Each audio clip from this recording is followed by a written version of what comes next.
yesterday we uncovered that Tim Sheridan was, of course, defending Kevin Smith's Master of the Universe reboot. And, of course, all the hatred that it got because they put a chick in it and made it gay. And, of course, they took out He-Man out of a He-Man series. It was absolutely ridiculous.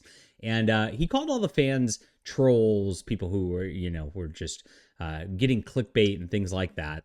And just ignore the valid criticism that people were giving, that they're sick of this being done to every single property. Now, Tim Sheridan's best known for his gay Green Lantern and turning that book, a character that used to be a superhero in the 40s, had kids, into just like this like weird gay bathhouse, like, romp of just degeneracy. Well, further into that interview we were watching, of course, when we were talking about this, he actually goes into the Green Lantern aspect. And we wrote this up for Fandom Pulse yesterday. My gosh, absolutely crazy stuff. But they're intentionally doing this. They're intentionally pushing the boundaries on this to try to force you to accept it, to try to shame you for not wanting this. And that's what this is all about at the end of the day. When he was advertising this book and he's saying, buy this to own the bigots at the very beginning, he doesn't have anything else. He doesn't have a good story. He doesn't really further Green Lantern in any kind of way. He's literally just putting in as much gay as possible just to stick a middle finger to you and to try to corrupt you and try to make you just say, okay, I guess I accept some of this gay stuff. That's all it's about at the end of the day, and it's really sad to watch. Leave a comment down below, my friends. Hit the like and subscribe button. This is not the end of the video, so don't leave. I just wanted to get that out of the way right here before we introduce ourselves. My name's John Delarose. I'm a #1 best-selling author and award-winning comic creator myself. And I've got a straight comic. It is on Kickstarter right now. It's unabashedly straight. It's about a guy who is trying to get this girl in the office, and of course, she's too hot for him. And so he has to struggle and figure out what to do. And of course, what he really needs to do is stop simping and man up.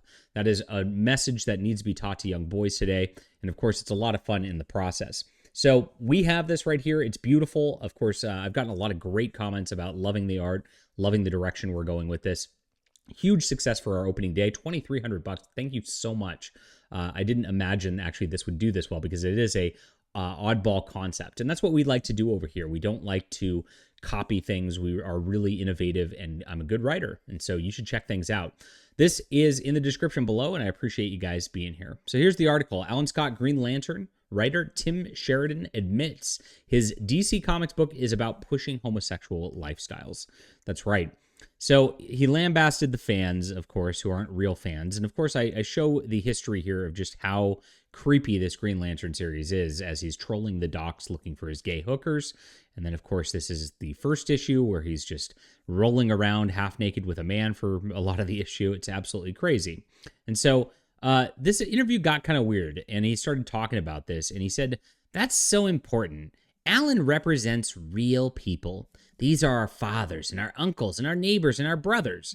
So you always see this. It's always a self-insert with these people. It's always about like my life. And while he's trying to actually point it to, quote, our neighbors and all that, it's really more in line with Tim Sheridan's lifestyle himself. Of course, he's an openly gay man, trying to, of course, get this into kids' books and cartoons to try to make everybody on board with this at the end of the day.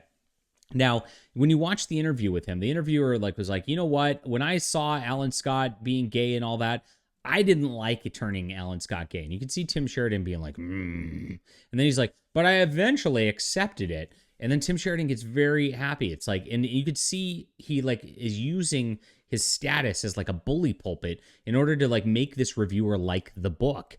And say, you know what? It's totally valid to just have this in my superhero book, and you better like it, you bigot, or I'm going to call you a bigot.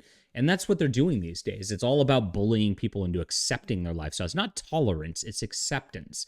They want you to actively encourage it, actively participate it, actively get your kids into these lifestyles. It's absolutely sick at the end of the day. The interviewer went crazy on this with him, too. It did one of my best friends is gay and came out of the closet late in life, and I'm happy for him because he's happy. And that's how they get you in the door at first. We got to stop apologizing for it. And I see a lot of channels go out there and be like, it's not that the character's gay. It's just if you're going to do it, make an original character gay. No. This is gross no matter whether it's original character or not. There's nothing wrong with saying this is gross either. I mean, I find it revolting, and I hope you do too. A lot of people have been programmed over the last 20 years to not find this revolting. You see this in the changing statistics on the LGBT identifying sort of demographics at this point. It's all about programming from Hollywood and schools and all this. They say this is perfectly fine. It's just the same thing as like a man and a woman, and it's really not. It's not at the end of the day. You don't have to apologize for it. You think about a guy sticking his thing in another guy's butt. It's gross. There's nothing proud to be about that. It's just sick stuff. And that, you know, you put it in these kids' comics. It's weird. But Tim Sheridan says, that's the reaction Alan Scott deserves from you too. So he actually shames the guy. He says, you better like Alan Scott being gay and me showing it to you and you watching it. What? It's okay not to like this. It's really okay. And that's the message at the end of the day that needs to be known. So here it is. He says, when you tune out the trolls and listen to the real fans, the response has been beautiful and overwhelming. I got some comments saying that reviews have just been overwhelmingly positive for this. But let's look at some reviews. Of course, I did a review of this comic. I found it awful. It's literally just piles of dialogue and gay sex over and over and over again with very little plot to it. Terribly written. And so these other outlets, these are not right-wing outlets. These are just Green Lantern fans, say, too much focus is spent on painting Alan Scott as an oppressed victim, that the hero aspect gets very little play, and the extreme retcons verge on salacious. Wow. There you go. And then here's another one. In the end, I feel like Green Lantern #1 was a huge miss for me. There's potential here, but the execution falls flat for me. The dialogue seems forced, and there are too many plot concessions for my taste. This is one of them right here where they have the Spectre hugging him and telling him it's totally great to have your homosexual sex, which doesn't make any sense because the Spectre is an agent of God. He goes up there. He knows what sin is. And so it's just kind of a weird thing right here, him going, it's not sinful anymore. And that's exactly what they're doing more and more in these comics. We showed the Zorro comic last week and how they had a priest in that. Sean Gordon Murphy had the priest be like, no, it's totally fine. You're a lesbian in the confessional.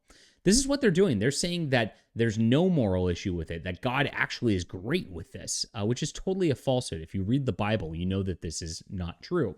And these people want to make Christians the enemy. And that's exactly the entire point of this at the end of the day. Well, it's a gross comic and nobody's buying it and nobody likes it. And that's what's happening. When you push this kind of stuff, everybody knows it rings false. Everybody knows it's corrupting characters and corrupting kids, and that it's not a good thing. Leave a comment down below with what you think about this. Hit that like and subscribe button. Make sure to back All Eyes on Ashley on Kickstarter as an alternative to your mainstream. And we appreciate you being there.